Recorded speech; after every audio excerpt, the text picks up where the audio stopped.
the entire semiconductor supply chain. Chip shortages cost the economy billions. That's right, billions in 2021. Now experts want the government to step in and help American manufacturers can't make more make any more chips. cars because there are no semiconductors. So that's never happened. Like you mentioned before, we're in a pretty big shortage for semis here.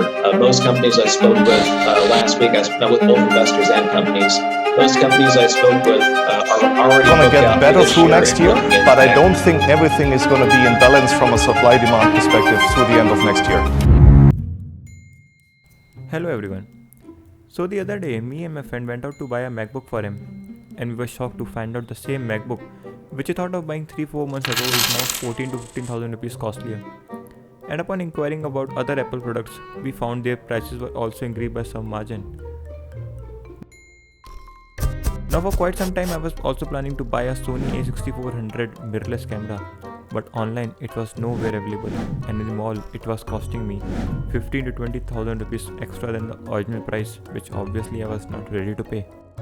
I'm pretty sure by now you would have also figured out the scenarios you have faced related to electronics items getting costlier or their unavailability in your day-to-day life. So what's the exact reason behind it? So the reason for it is simple. Right now we are in the middle of global semiconductor chip shortage. So before jumping on the reason for the semiconductor chip shortage, let's first understand what is even a semiconductor. As we have all studied in a school that a substance that can conduct electricity is called the conductor, and a substance that cannot conduct electricity is known as the insulator. Semiconductors have properties that sit between the conductor and insulator. A diode, integrated circuit and transistor are all made from semiconductors. Also referred to as integrated circuits or microchips. These semiconductors are made from pure elements, typically silicon or germanium, which are of group 4, or compounds such as gallium arsenide. In a process called doping, small amount of impurities like boron, aluminium, gallium, which are acceptors from group 3, and phosphorus, arsenic and bismuth, which are donors from group 5, are added to these pure elements, causing large changes in the conductivity of the material. So, have you ever wondered what would be our life be like without the semiconductors? Due to their role in the fabrication of electronic devices, semiconductors are an important part of our lives. Imagine life without electronic devices. Chips are needed for just about all devices: laptops, home appliances like refrigerators, gaming consoles, and medical equipment. The chips are the brains of devices. The US produces just around 12% of the world's supply, and we've relied heavily on chips produced in Asia. Now the question is, what caused the global chip shortage? The main cause behind the global chip shortage is the ongoing COVID-19 pandemic, which started in the late 2019. But the chip shortage began before the pandemic due to tensions in relations between US and China. The COVID pandemic acted as a catalyst which further fueled the global chip shortage. To put it briefly, there were numerous reasons for the global chip shortage. Some Chinese businesses started hoarding chips right away due to worries about US foreign policy and ties. Then as the epidemic spread and home office usage rose, there was a sharp rise in demand for consumer devices and server technology. Meanwhile, governments announced lockdowns and various restrictions which forced many factories to close to stop the spread of disease. The lockdown disrupted the supply chain as well, since the semiconductor capacity takes time to build, which impacts supply, production and inventories, and it might take up to 3 years to develop new facilities. So supply was unable to keep up when demand for chips increased faster than anticipated.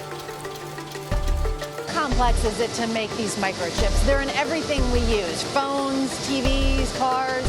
It is extremely complex, and as the demand on capability increases, so does the complexity.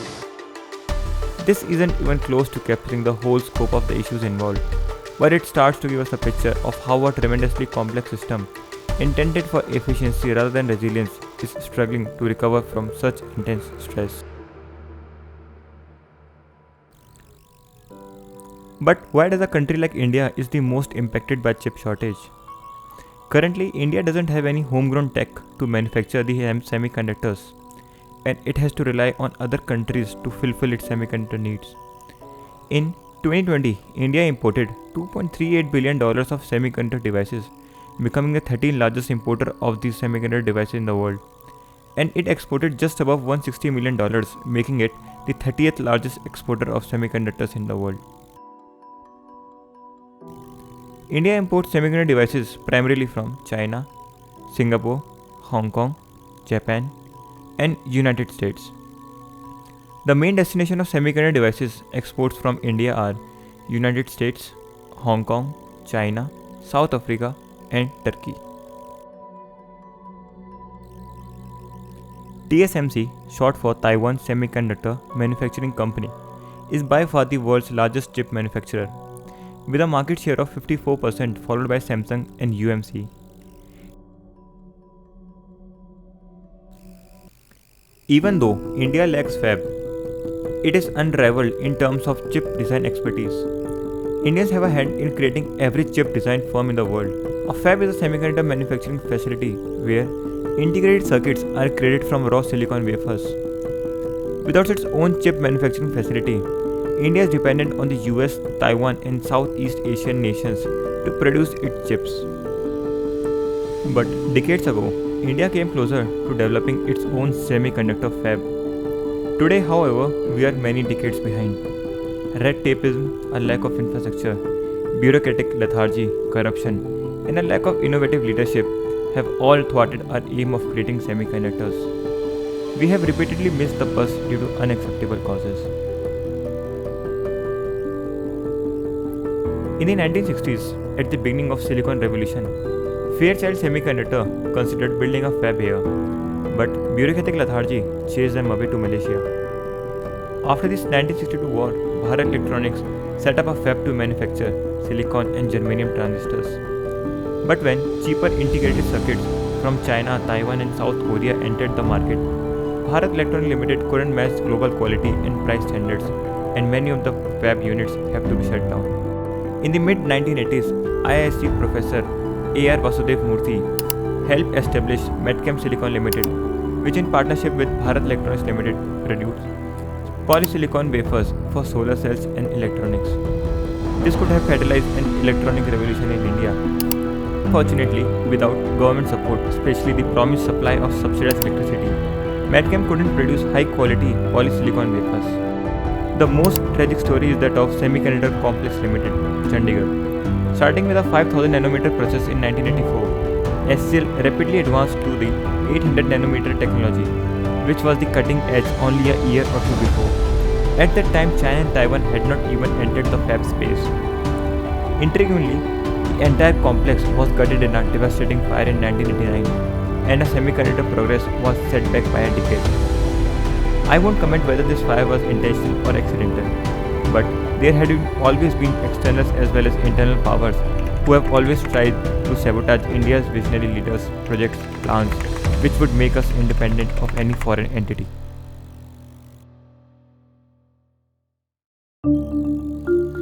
So, when will the chip shortage end? The truth is, no one knows for sure. More than 2 years into the pandemic, the gap between chip supply and demand has widened across all semiconductor-enabled products.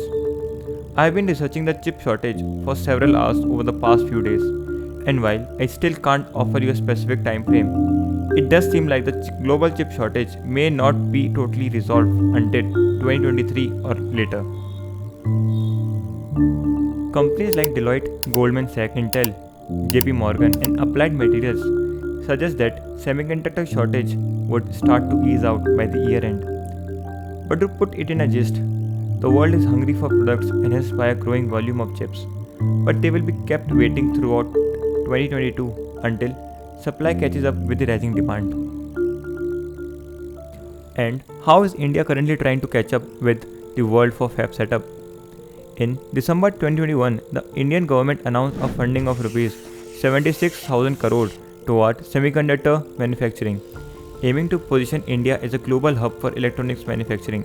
Semiconductor ecosystem के लिए 76,000 crore rupees का investment होगा, जिससे 1,35,000 employment create होगा, high quality employment है ये, plus 85,000 नए engineers specialising इन semiconductor तैयार किए जाएंगे देश भर में. Through ISM, India Semiconductor Mission, the central government wants to encourage the use of secure microelectronics and the establishment of reliable semiconductor supply chain, including raw materials, specialty chemical gases, and production equipment.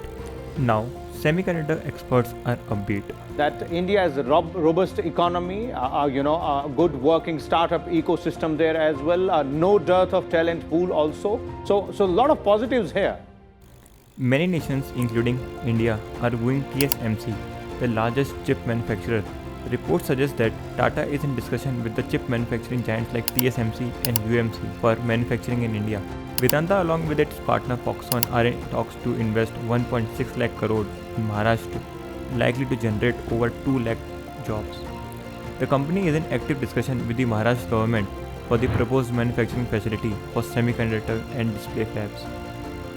Recently, the Gujarat government announced the Gujarat Semiconductor Policy to attract investment in the chip manufacturing sector in Gujarat under ISM. International Semiconductor Consortium ISMC, a joint venture between Abu Dhabi-based Next Orbit Ventures and Israel's Tower Semiconductor, will invest $3 billion in Karnataka to set up India's first chip-making plant. The steps taken by the state and center shows that India is prepared to reach its objectives and attract more companies to invest in India.